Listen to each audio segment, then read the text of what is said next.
जय श्री हरि मित्रों, श्रीमद् भागवत महापुराण की इस यात्रा में आपका फिर से स्वागत है।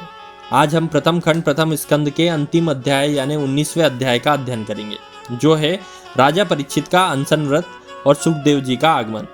सूत जी कहते हैं, राजधानी में पहुंचने पर राजा को बड़ा दुख हुआ कि उस समाधि में बैठे हुए ब्राह्मण के साथ में मैंने बड़ा ही अनार्यों की तरह गलत व्यवहार किया, उनका अपमान किया और इस सम्मान के फलस्वरूप जरूर ही उन्होंने मुझे श्राप दिया होगा।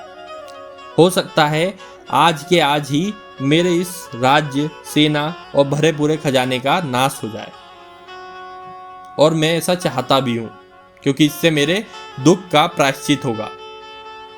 लेकिन आज के बाद में कभी भी मैं ऐसा पाप नहीं करूंगा और ऐसा कुछ भी नहीं करूंगा कि मेरे जैसे दुष्ट के हाथों किसी ब्राह्मण, देवता और गौओं का अपमान हो। इस प्रकार वे चिंता कर ही रहे थे, तभी उन्हें मालूम हुआ ऋषि कुमार के श्राप के कारण तक्षक मुझे डसेगा। उन्हें धधकती हुई आग के समान तक्षक का डसना बहुत भला मालूम हुआ। उन्होंने सोचा कि बहुत दिनों से मैं संसार में आसक्त हो रहा था, अब मुझे शीघ्र ही वैराग्य प्राप्त होने का कारण मिल गया। वे इस लोक और परलोक के भोगों से तो पहले ही परिचित थे और उन्हें तुच्छ भी समझते थे। उनका त्याग करके वे श्री कृष्ण की सेवा को ही सर्वोपरि मानकर अनशन व्रत लेकर गंगा तट पर बैठ गए। आमरण अनशन व्रत उन्होंने लिया था, जिसमें ना वे भोजन ग्रहण कर रहे थे ना पानी ग्रहण कर रहे थे। वे भगवान श्री कृष्ण से केवल मिलने का इंतजार कर रहे थे और वे गंगा तट पर बैठ गए थे। गंगा जी का जल भगवान के चरण कमलों के पराग को लेकर प्रवाहित होता है, वह तुलसी की गंध से मिश्रित होता है। यही कारण है कि वे लोकपालों के सहित ऊपर नीचे समस्त लोगों को पवित्र करती है। ऐसा कौन सा मरणासन पुरुष ना होगा जो चाहता ना होगा कि गंगा उनके पास हो और वह उसका सेवन करे। इस प्रकार गंगा जी के तट पर आमरण अनशन का निश्चय करके उन्होंने समस्त आसक्तियों का परित्याग कर दिया। वे मुनियों की तरह व्रत धारण करके अनन्य भाव से श्री कृष्ण के चरण कमलों का ध्यान करने लगे। उस समय त्रिलोकी को पवित्र करने वाले बड़े बड़े महानुभाव ऋषि मुनि अपने शिष्यों के साथ वहां पधारे। संत जन प्रायः तीर्थ के बहाने स्वयं ही उन तीर्थ स्थानों को पवित्र करते रहते हैं। उस समय वहां पर अत्रि, वशिष्ठ, च्यवन, सरद्वान, अरिष्टनेमि, भृगु, अंगिरा, पाराशर, विश्वामित्र, परशुराम, उत्तस्त, इंद्रप्रमद, इद्वमेह, मेघातिथि, देवल, अरष्टिसेन, भारद्वाज, गौतम, पिपलाद, मैत्रेय, औरव, कणव, अगस्त, भगवान व्यास, नारद तथा इनके अतिरिक्त कई श्रेष्ठ देवर्षि, महर्षि, अरुण आदि राजर्षियों का शुभागमन हुआ। इस प्रकार विभिन्न विभिन्न गोत्रों के मुख्य मुख्य ऋषियों को देखकर राजा ने सबका यथोचित सत्कार किया और उनके चरणों पर सिर रखकर वंदना की। जब सब लोग आराम से अपने अपने आसनों पर बैठ गए, तब महाराज परीक्षित ने उन्हें फिर से प्रणाम किया और उनके सामने खड़े होकर शुद्ध हृदय से अंजलि बांधकर वे कुछ करना चाहते थे उसे सुनाने लगे। राजा परीक्षित ने कहा, अहो समस्त राजाओं में हम धन्य हैं, धन्यतम हैं, क्योंकि अपने शील स्वभाव के कारण हम आप महापुरुषों के कृपा पात्र बन गए। राजवंश के लोग प्रायः निंदित कर्म करने के कारण ब्राह्मणों के चरणों के धोवन से दूर पड़ जाते हैं। यह कितने खेद की बात है। मैं भी राजा ही हूँ, निरंतर देह गेह में आसक्त रहने के कारण मैं भी पाप स्वरूप हो गया हूँ। इसी से स्वयं भगवान ही मुझ पर कृपा करने के लिए आपके स्वरूप में पधारे हैं। यह शाप वैराग्य उत्पन्न करने वाला है, क्योंकि इस प्रकार के श्राप से संसार आसक्त पुरुष भयभीत होकर विरक्त हो जाया करते हैं। ब्राह्मणों, मैंने अपने चित्त को भगवान के चरणों में समर्पित कर दिया है। आप लोग और माँ गंगा जी शरणागत जानकर मुझ पर अनुग्रह करें। ब्राह्मण कुमार के श्राप से प्रेरित कोई दूसरा कपट से तक्षक का रूप धारण करके मुझे न डस ले अथवा तक्षक आकर डस ले, इसकी मुझे तनिक भी परवाह नहीं है। आप लोग कृपा करके भगवान की रसमयी लीलाओं को गायन करें। मैं आपके चरणों में प्रणाम करके पुनः यही प्रार्थना करता हूँ कि कर्मवश चाहे मुझे जिस योनि में भी जन्म लेना पड़े, भगवान श्री कृष्ण के चरणों में मेरा अनुराग रहेगा और उनके चरणाश्रित महात्माओं से मेरी विशेष प्रीति रहेगी। जगत के समस्त प्राणियों के प्रति मेरी एक सी मैत्री रहेगी। आप ऐसा आशीर्वाद दीजिए। महाराज परीक्षित परम धीर थे। वे ऐसा दृढ़ निश्चय करके गंगा जी के दक्षिण तट पर पूर्व कुशों के आसन पर उत्तरमुख होकर बैठ गए। वे राजकाज का भार तो पहले ही अपने पुत्र जन्मेजय को सौंप आए थे। पृथ्वी के एक छत्र सम्राट परीक्षित जब इस प्रकार आमरण अनशन का निश्चय करके बैठ गए, तब आकाश में स्थित देवता लोग बड़े आनंद से उनकी प्रशंसा करते हुए पृथ्वी पर पुष्पों की वर्षा करने लगे तथा नगाड़े बार बार बजने लगे।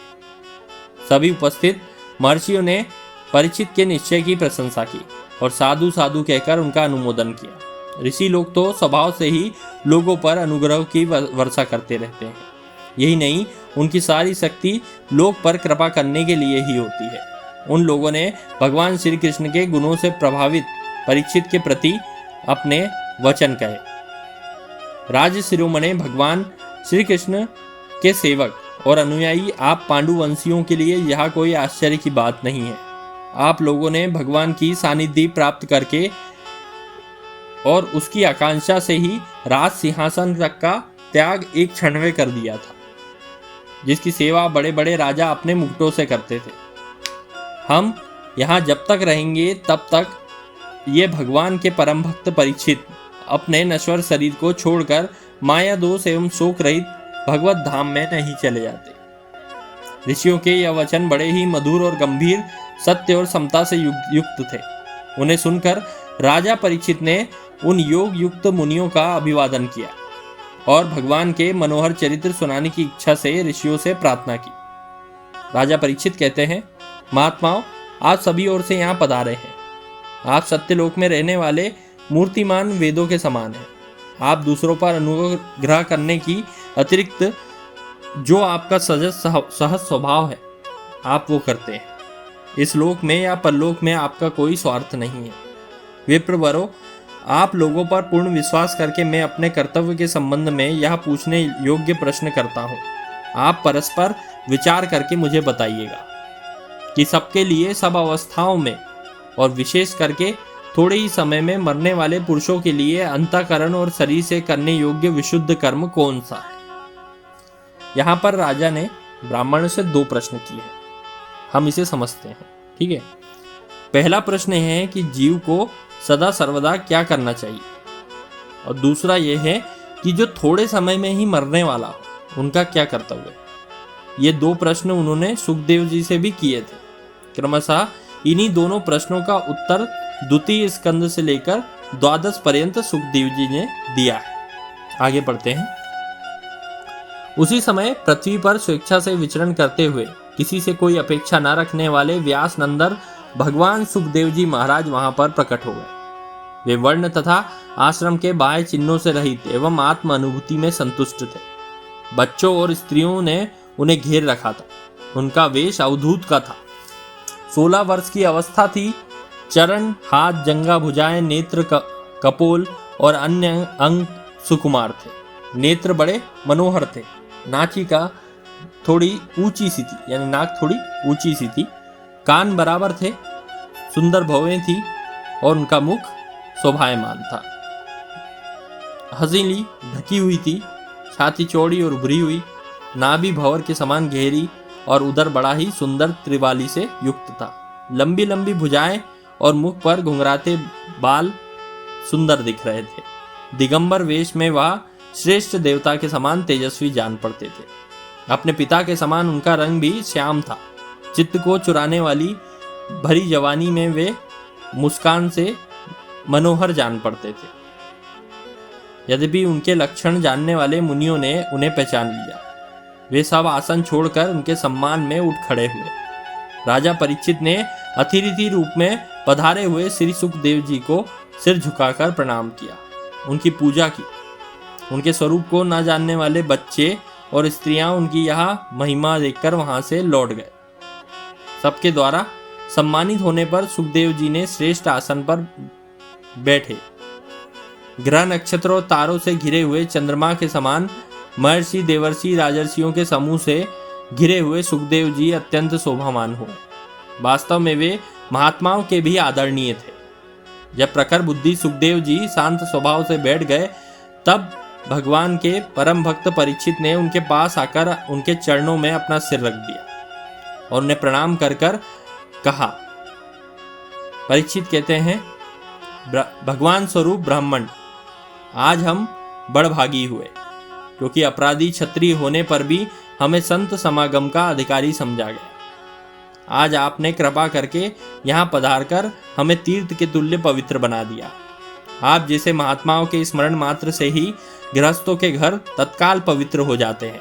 फिर दर्शन, स्पर्श, पद प्रक्षालन, आसन दान आदि का सुअवसर मिलने पर तो क्या कहना। हे महायोगी, जैसे भगवान विष्णु देव के सामने दैत्य लोग नहीं ठहरते, वैसे ही आपकी सन्निधि से बड़े बड़े पाप भी नष्ट हो जाते हैं।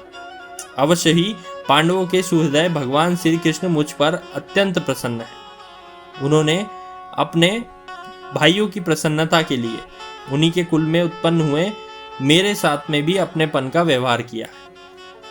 भगवान श्री कृष्ण की कृपा ना होती तो आप सरीखे संत, एकांत वनवासी, परम सिद्ध पुरुष स्वयं यहाँ न पधारते और मुझ जैसे प्राकृत मनुष्यों को दर्शन क्यों देते। आप योगियों के परम गुरु हैं, इसलिए मैं आपसे परम सिद्धि स्वरूप, साधन के स्वरूप प्रश्न कर रहा हूं। जो पुरुष मरणासन्न है उसको क्या करना चाहिए? भगवान यह भी बताइए कि मनुष्य को सामान्य समय में क्या करना चाहिए। वे किसका श्रवण, जाप, किसका स्मरण और भजन आदि करें और क्या चीजों का त्याग करें। भगवान स्वरूप मुनिवर, आपका दर्शन अत्यंत दुर्लभ है, क्योंकि जितनी देर में एक गाय दूही जाती है गृहस्थों के घर पर, आप उतनी देर भी नहीं ठहरते, यानी आप परम त्यागी हैं। सूत जी कहते हैं, जब राजा को इस प्रकार से मधुर वाणी में बोलते हुए सुखदेव जी ने सुना तो सुखदेव जी इसका उत्तर देने लगे। इस प्रकार हमारा 19वां अध्याय समाप्त होता है और इसी प्रकार हमारा प्रथम स्कंद भी समाप्त होता है। हरिओम तत्सत।